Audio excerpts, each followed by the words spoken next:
maybe those filters are tainted in our own way. I know you didn't mean to do this, but you just insulted somebody. Maybe yourself, maybe me, maybe somebody else. But you made the assumption that I'm only going to hear what I want to hear.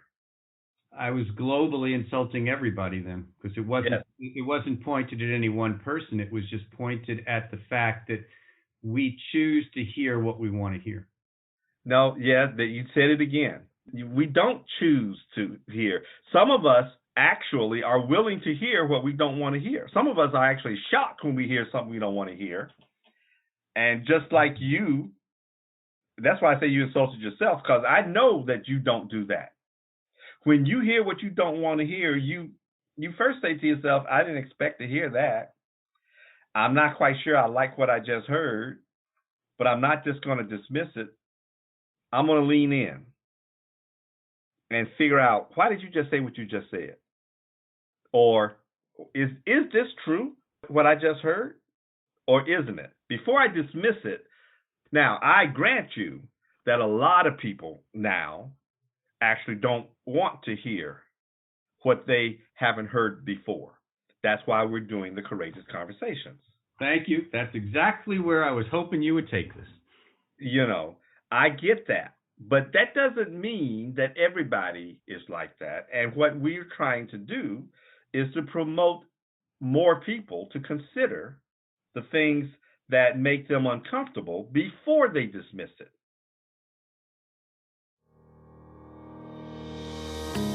Welcome to Peter and Phil's Courageous Conversations, a podcast addressing race relations and social issues in hopes that you'll be inspired to do the same. Now, let's begin our conversation with your hosts, Dr. Peter Weinstein and Dr. Philip Nelson.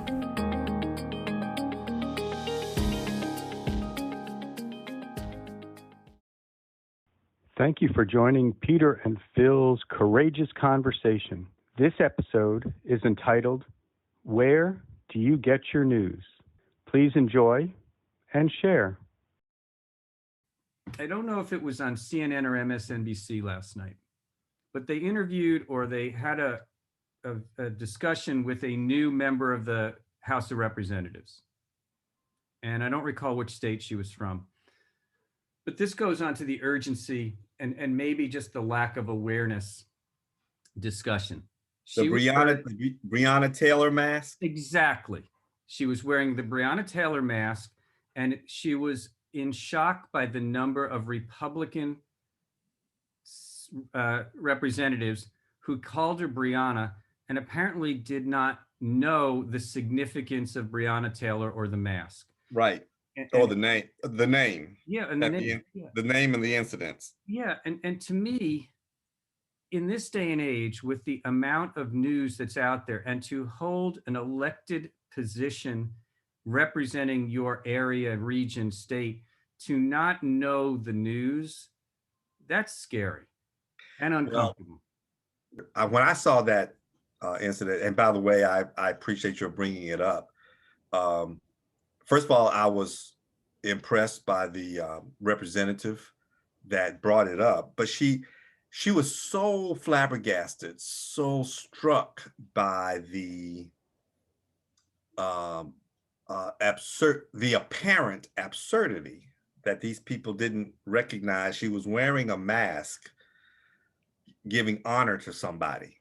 You know, for her, it was as if she had written if she had worn a mask with Martin Luther King's name on it, nobody would have called her Martin Luther King.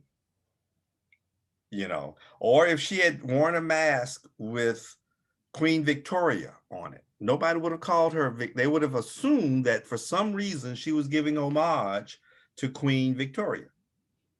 They wouldn't assume that this is your name. I've never seen a mask with people's names on it. Why would I assume that this must be your name?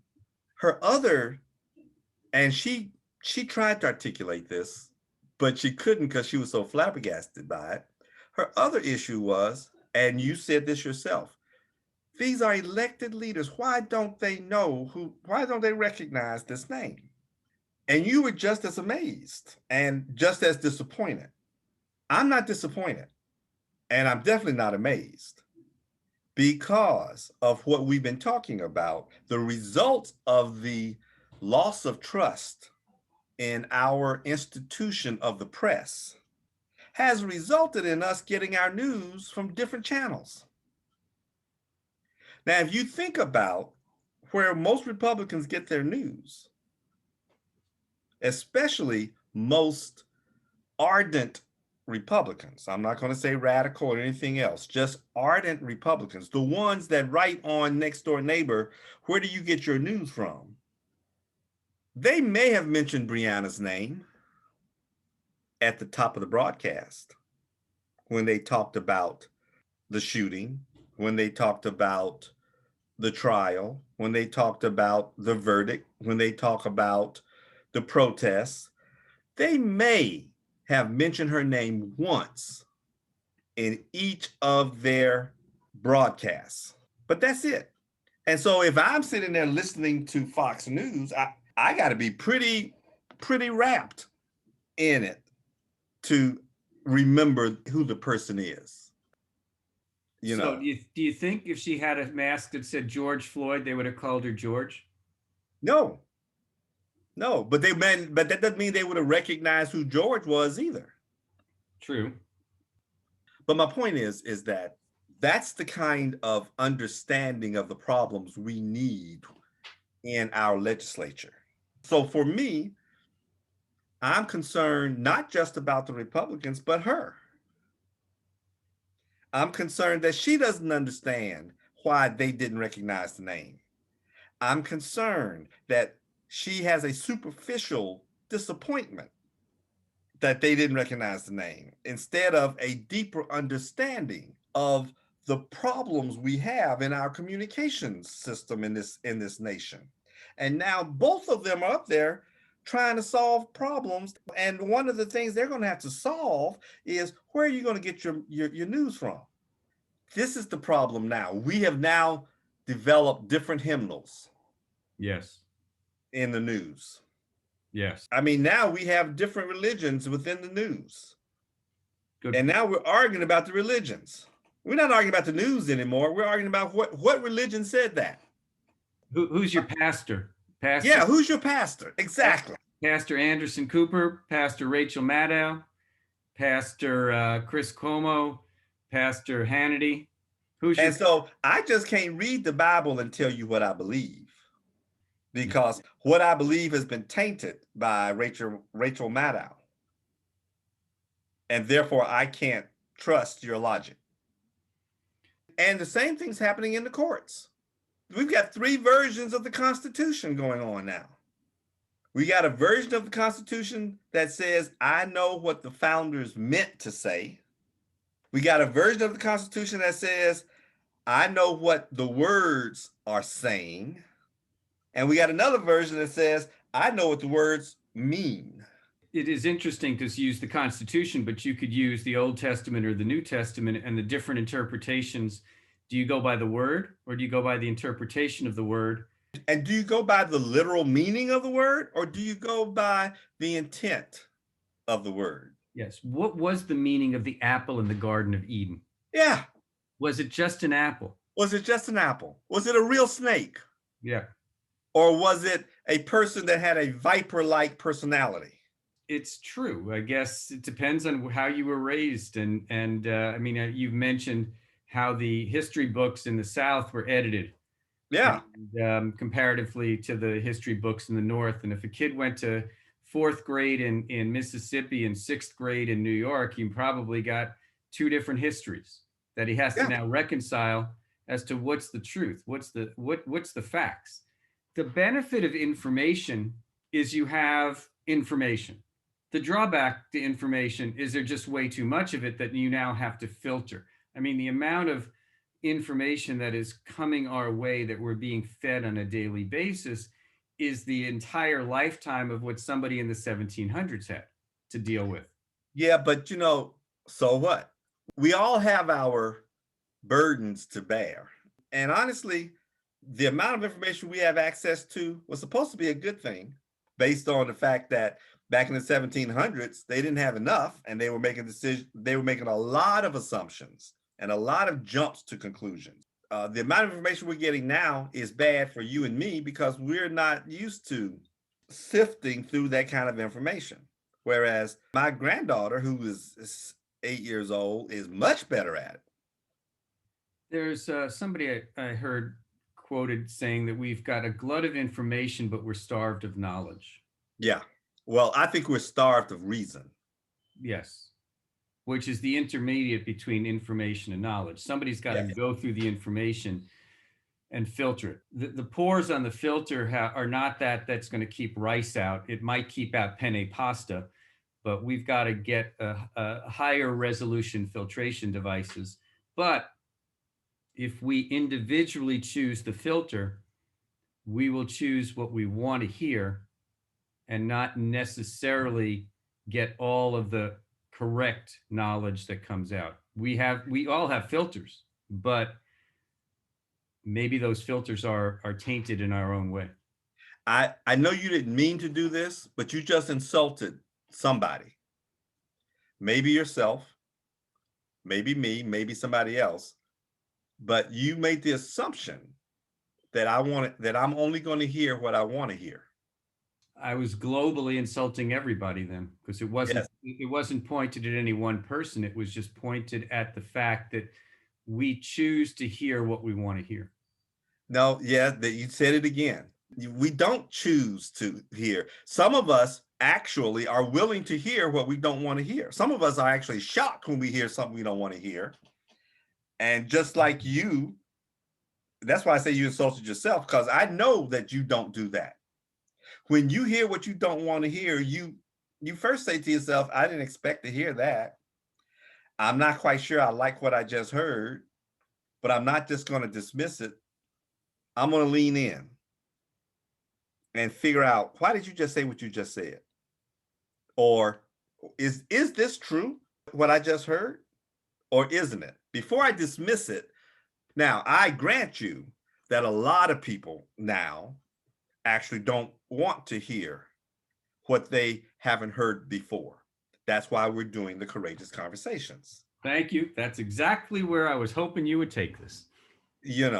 I get that, but that doesn't mean that everybody is like that. And what we're trying to do is to promote more people to consider the things that make them uncomfortable before they dismiss it.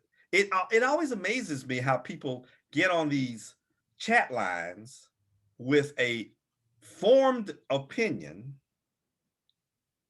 and they really want to test their opinion, but then they start out by fighting with everybody. That's not testing your opinion. That's just starting to fight.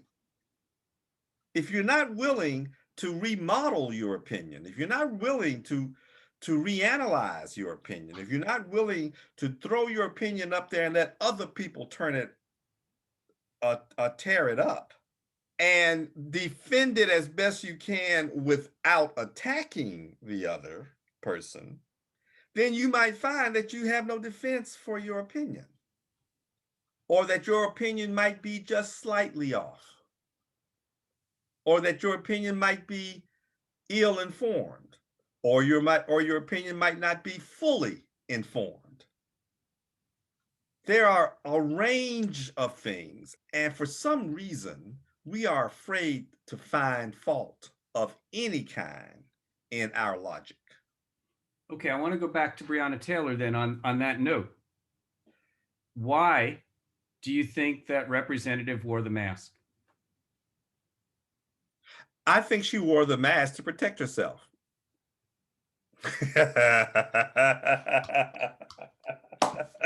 Okay.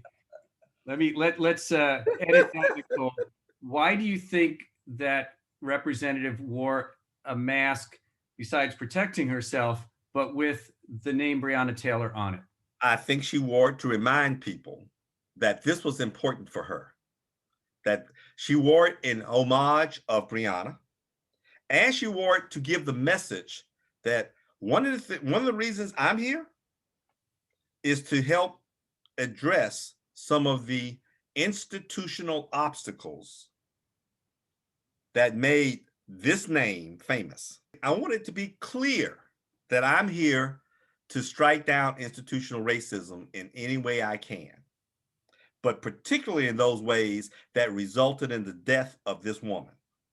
Now, I am asserting she may have done it just to say that I'm here to make things make things better for Black people. I may have made a much more eloquent assertion about why she's here, but either way, she was trying to deliver a message. So if I'm a newscaster, which takes us back to part of the other conversation, and I'm looking for reporting the news, why not ask the why about the mask? Or maybe it was asked, but it wasn't broadcast. But wouldn't it be the responsibility of a newscaster to ask that question as well? I'm not sure. I think that was a viable question. I'm not so sure I would criticize the newscaster for not asking the question, right? Because it might have been misinterpreted as to why the question was asked. Because somebody could have said, well, why did you wear that mask anyway? But I don't know that. Yeah. So with the polarization of the news, you could get two reports out of the same interview. Of course. One report would be the surprise of the lack of recognition. The other report is regarding irritating and inciting. I'm sorry to cut you off, but I would like to say, I just realized there's a higher level of interpretation here. Okay. And that is, there should have been just one report, and then there could have been different interpretations of that report, rather than different reports giving you an interpretation. That's what's wrong with our news. If you're looking at reporting from the 60s, 70s, I don't think that there was as much editing of interviews as we're getting now. I mean, you're getting... They were live. Yeah, we're getting nano sound bites now. I mean, they're taking words, cut and pasting and everything else. So it goes back to the discussion of trust. So maybe if the press really wants our trust, a network will come up with the premise that we're not messing with these interviews. We're going to show the interview within the time we have, and we're not cutting anything. We're going to give as much as we can. We're going to give the best part of this interview without splicing. So let me add to that. MSNBC and Fox cut off reports from the president in the past. Yes. All right. Yes. Talk about editing the news then. Oh, man. All right. Now, this is both sides of the equation or the discussion. I noticed. And they're doing it because of the truth. Yes. But, you know, that's an interpretation of the truth, isn't it? It's yes. I am not for that personally, but I kind of see that movement by Brian Williams similar to Walter Cronkite's decision to take issue with the government in his broadcast. I think Brian decided this was for the better good. Yeah, well, the better good in 2020, think about 1963 when Jack Ruby shot Lee Harvey Oswald on live television. Yeah. And nobody cut away. Right.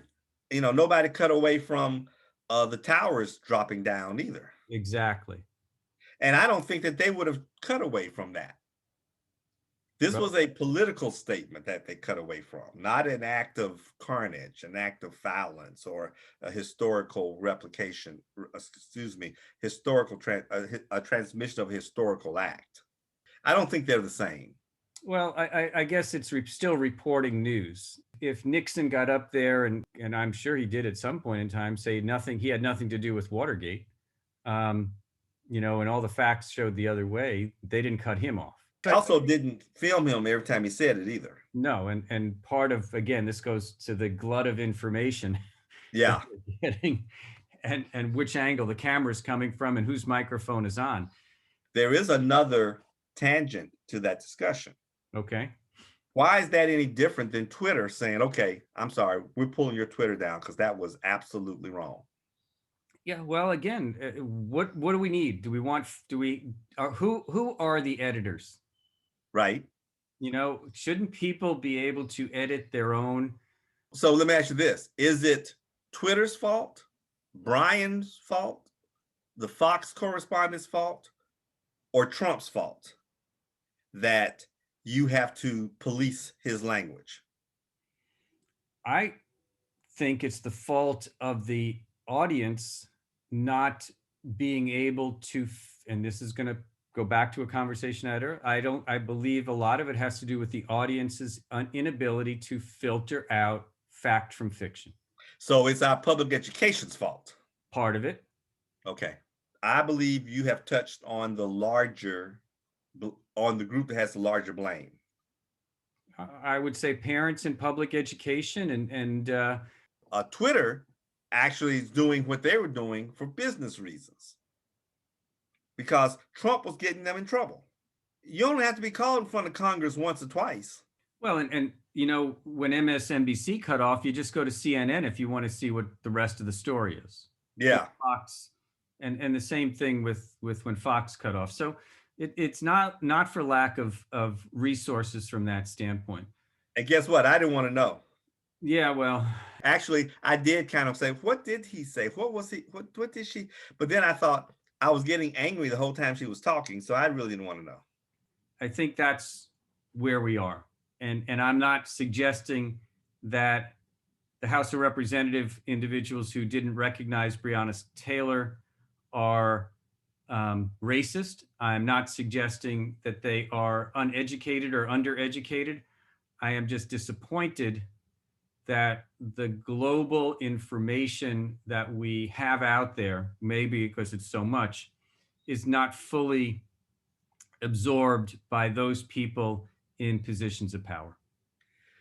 Yeah, well, I'm disappointed in the net effect myself, but I'm not disappointed because I understand that people think they're prepared. Those people are prepared to work for the people that voted for them. Yep. And honestly, we may be dismayed by something that we're particularly interested in, but isn't that the melting pot that this country has always been a part of? Haven't we always had people from different regions of the country that didn't know what was going on in the other region? And just because it happens to be a person who died unjustly doesn't make the people who didn't know the name that bad people. For whatever reason, they didn't know it. So here's the thought. In the 1960s, if a representative was wearing a mask for whatever reason at the House of Representatives that said Emmett Till, would it have made the news in the 60s? Yeah, because everybody will be wondering why he was wearing a mask in a non-COVID environment. No, I'm just... Good point. Thank you. Okay, how about a T-shirt? Okay. In the 1960s, if a representative had walked in there with Emmett Till on a T-shirt, I have no idea if there would have been a representative that didn't know who Emmett Till was. I can't tell you that. I will tell you that even if they knew back in the 60s, it would have been acceptable for them to ignore it. Even if they knew, if Jesse Helms had seen that T-shirt, Jesse Helms probably would have asked for that person to be expelled from the Senate. And it would have been a legitimate discussion in the 60s. But it would have had nothing to do with what was on the T-shirt. It would have had to do with the dress code. No, it would have had everything to do with what was on the T-shirt. Okay. But it would have been about the dress code. Yep. It was just a curiosity question about how we have everything is a news bite or a sound bite. I know. It's also how, and because everything is a sound bite, we have difficulty picking the one we want to make important. Yep. What it has done for the last hour or so, it has encouraged us to have a conversation that went on to a variety of different tangents. But if it encouraged others to have the same conversation or a similar conversation, or just to have a conversation, it served its purpose, didn't it? I hope so.